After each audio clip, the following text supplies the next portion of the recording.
The feeling of locking into a groove, when pieces are working together right and you're fully connected, that is a core metroidvania moment.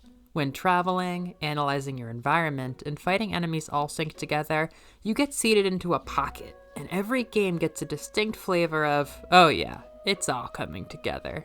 That feeling is a very precious thing, and keeping it alight is a very precarious challenge. Imp of the Sun may be calling to you because you like Ori and Hollow Knight, which, sure, it may also be speaking to you because it has a certain flair in its fiery, lush visuals and distinctly Peruvian world. Or maybe you've literally never heard of this game in your life and you're wondering, what is this? And could there possibly be an annoying, stuttery feeling smattered throughout the entire experience that threatens to sink the whole damn thing? Having carefully carried the torch of enjoying this game for over a year now, I'm happy to report on the comfy groove that it aims for, on the annoying hiccups along the way, and what it might offer you in your library of plenty amongst other Vanias. If you can't tell, it's probably best to start with the bad news about Imp of the Sun. Despite the high quality of its visuals, it feels kind of jank and cheap to play. It has some of the best art in the genre, but comparably pretty games are usually a lot more polished. The king of this jank is the slowdown on every single hit. Every single goddamn hit. I genuinely could not tell you if this was stylistic when I first played the game. It's standard enough that it seems like it was an intentional choice. It's all across the board, but it feels so messy that it's almost like your game is just lagging.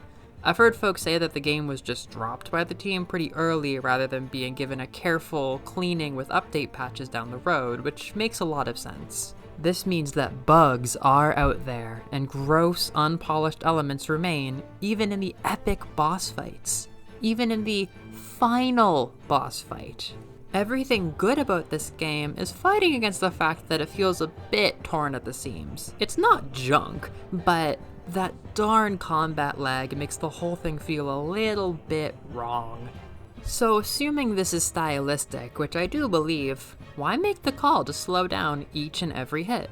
Slowdown and freeze can feel awesome if done right, especially placed on hits that are important. Imp of the Sun decides that every single attack is important, and it's kind of based.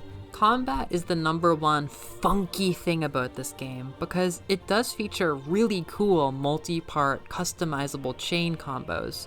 There are ground moves which can be linked up to 3 times, and then a way to get into air moves which also have combos plus directional options. We love those! There are countless legit good moments where you use a slide, then an up tilt, then a chain of up air moves which genuinely link because there's upward momentum tucked into every hit.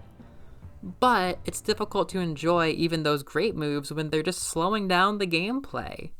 You might just end up mashing and not caring. It's the same with Tales of Kenzeta Zhao's Sun Mask, which I talked about at length. That features a host of grounded and aerial combat moves too that I just didn't bother with because mashing felt okay. However, Zhao's kit has the benefit of a sun spear that's actually very cool and a whole slow blue moon projectile phase to swap into. Imp of the Sun does not. There are also these very situational finisher moves with big animations and power, but I just don't use them as much as I slap and whack and hit enemies with my normals. It all comes down to these slashes, basically. They're really cool on paper, and the whole time you can see how they combo and how interesting they could be, but it's just messy. In slow motion, you can literally see the potential, but the actual feeling is like molasses. On my second playthrough, combat got a little bit better because I knew the combos, but it didn't turn into anything stellar. However, exploration and movement definitely did. This smashing slowdown mess isn't a big problem when navigating over to enemies and dodging them is really fun to do. The slide move comes in early, and then it gets bolstered by great options like the wall grab and the fireball spin especially. It creates this kind of Sonic situation where the combat is dodgy, but running around and just jumping and using these moves feels really good. Zoom out a level, and this really fun movement goes super hard with the philosophy of freedom and openness behind the map design. Some people wouldn't even call this a Metroidvania because it's so open, but personally I think it is a Metroidvania. I think it's the most open way to make one. There are 4 main biomes to explore, and on the micro, you're always going to be just diddling with puzzles that are mostly fun, and just like hunting around for collectibles. But on the macro, you can hit these in any order you want, and you don't have to zigzag around to complete them, which means that you have a very forward sense of momentum the entire time. If you get to a new biome, you can get the item to clear that biome in the biome, and if you wanted to leave and go to a different biome and get that item and use your original item to unlock things while exploring, you can do that too. You see a desert, you go in and you raid the temple in the sands. You see a mountain, you climb it to the top and fight the boss. It's not a slow or a brainy affair. That said, options do exist to slip between from the mountain down to the jungle, and easily between the jungle and the catacombs, and even later on, you get a connection between the desert and the catacombs, so it's all connected. Usually when I play, I'll end up slipping away from what I'm doing, and I get distracted with fun unlocks in some other area just because I get a new move and I want to go use it, and I'm not ready to go fight the boss yet. It's not an actual zigzagging that's mandated, but it kinda happens naturally. In the end, it's a very, very open world, but it feels small and easy to navigate, with freedom for replays and quirky challenge runs thanks to the structure. That's one of the strongest traits that it probably has. That's not the strongest part though, not by a mile. Better yet than the freedom is the sense of warmth in this game. Warmth that runs all over, from the colors of sun and shade used to bring things to life, all the way to the world's foundational lore. In this fiction, pulled from various Peruvian cultures like the Incan Empire, the moon has sent the world into chaos by fully blocking out the sun. You play as an avatar of the sun, exploring a valley where people have lived among protector beings created by the sun and moon and enjoyed harmony together before the moon turned its armies against them. Your victory would be the sun once more bathing the earth in solar happies. You are aided by the last living humans in a valley of shadow, Suyana and her grandmother. Understanding that your mission is to defeat the 4 keepers of the moon's army and end its tyranny, they offer their powers to support you, along with a home base at the heart of the region. This base is one of my very favorite things.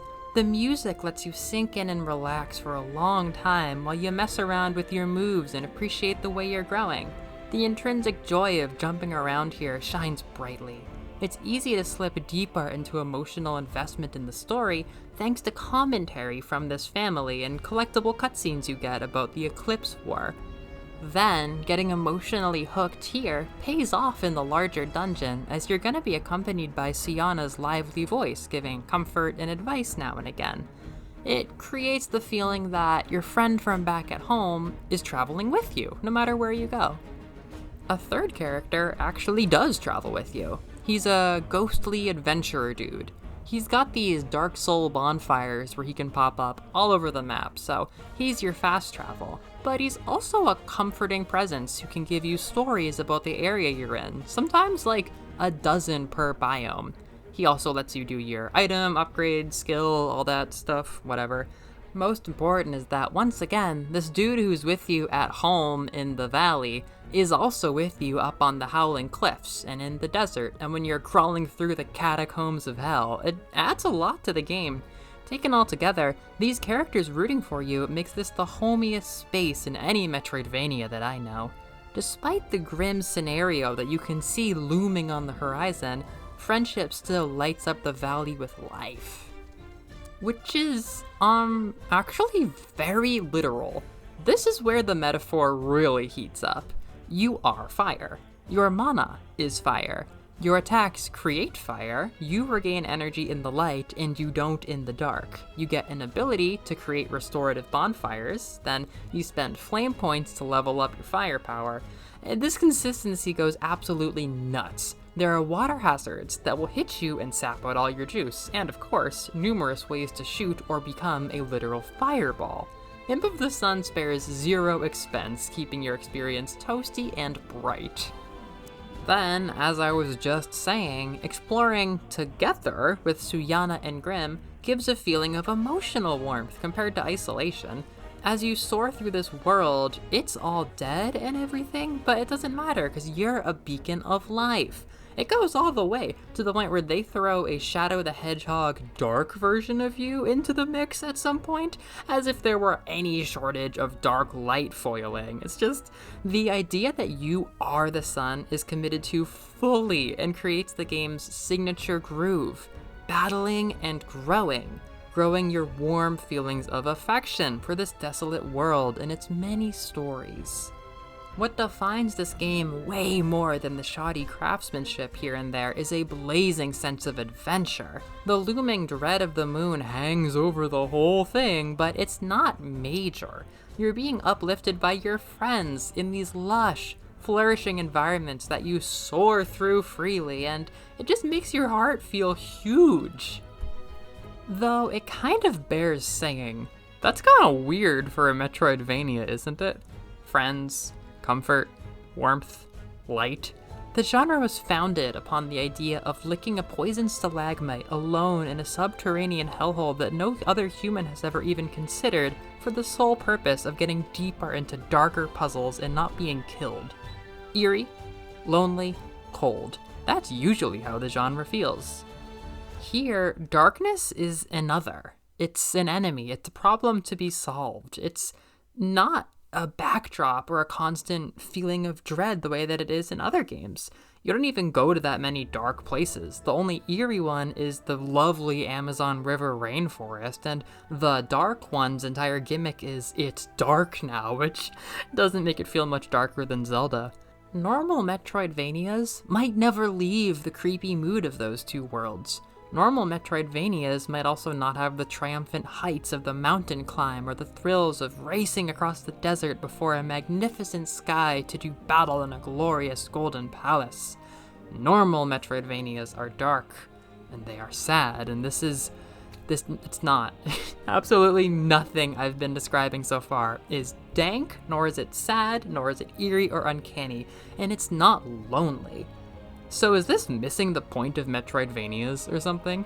Is it a white sheep? Well, the last major topic of today rounds up some of these sparkly exceptions to what I'm talking about to point to a really obvious subtype of the genre. I have not played the Ori games. I'm probably not gonna. I'm not feeling them. But I've come to care about a couple games that they influence, so I had to kind of figure out what they are and how they work and stuff. As I mentioned when I mused about Tales of Kinzetta for nearly 2 hours, I've been studying the gameplay footage and analyzing all the maps I can get about these games to understand their item progression and the feeling that Ori has. I feel like it takes on a traditional action-adventure vibe by using elements like an inspiring great outdoors world, flying through a big map rather than memorizing a tiny one, and uplifting you with a triumphant story instead of a messed up one about healing from trauma or killing your dad or whatever.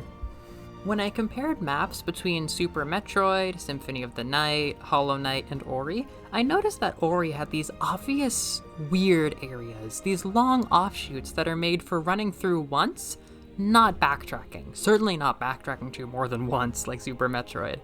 You're not studying them as you go and memorizing every single brick to keep your mind engaged as much as you are adventuring through them, like an environment in Zelda or Dragon Quest, but Metroidvania-fied. You might not be backtracking too much at all in some of these games, as nothing should get in the way of your momentum. Momentum is the key. This changes everything from how you think about the world second to second as you analyze it, to how the story progresses, to how the biomes connect, to how the item progression brings you around. I feel like the narrative is much more front and center in these Ori-like games than the usual Metroidvanias. There's plenty of talking instead of nervous isolation or Castlevania's really brief and succinct story encounters. A game with Ori heart evokes a feeling of being on a quest full of beautiful vistas to see and triumphant battles to win. It can be sad, plenty of stories can be sad, but it's so upward moving and there's so much momentum, there's no time to slow down. They're summer games compared to the relaxed, slow winter or fall of much of the genre. Imp of the Sun is the summariest game of them all, but it's worth noting that it's not an Ori clone, especially not with its map. Like Super Metroid, it has a very small map with a very small number of areas to explore, and it holds them closely together. In fact, while it's nowhere near as intricately connected, not having these Ori chases and including at least one late game connector between every biome makes it shockingly easy to get around. Of course, the adventure-vania influence means that most of this backtracking is a brisk parkour while you're jumping and soaring through bigger, wider rooms as the world moves beneath your feet. You're just taking in the background, zoning out, using your fun moves instead of carefully watching your every step and looking for little secret twisty exits and stuff like an animal well or something. That's like the opposite of this feeling. However, even though it's lacking bowely corridors to get around, I'd still call 100%ing it pretty manageable. Compared to Tales of Kinzetta and the Ori games that I've looked at, it's much more of a compromise. It completely lacks caves or chase sequences that are one really big fun set piece once, but fail to connect back to any other part of the map and end up becoming a disposable part of the area that you're never going to backtrack to. It may lack actually some backtracking and zigzagging compared to Ori and Tales of Kinzetta, but you have to look at the big picture, and to me, this is one big puzzle box. It's just one big world to explore and pick apart, even though you have a lot of freedom in how you do it.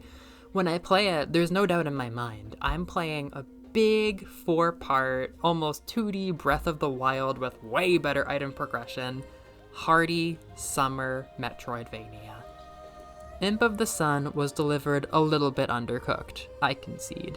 However, if you're up to date on your E. coli vaccinations, you'll still want to dig right into this flavorful and special little dish. That's just how human brains work. It's no must-play, and it never will be, but it's a real feast on so many levels, and I come back for more often. Its stuttery, weird, awkward gameplay lag is a stain on what's otherwise truly solid combat, set in an invigorating world of the sun. I also just realized that the only review I did for 2023 with the script and the only review I did for 2024 with the script both have friend in the title, but I'm way too far to not commit now.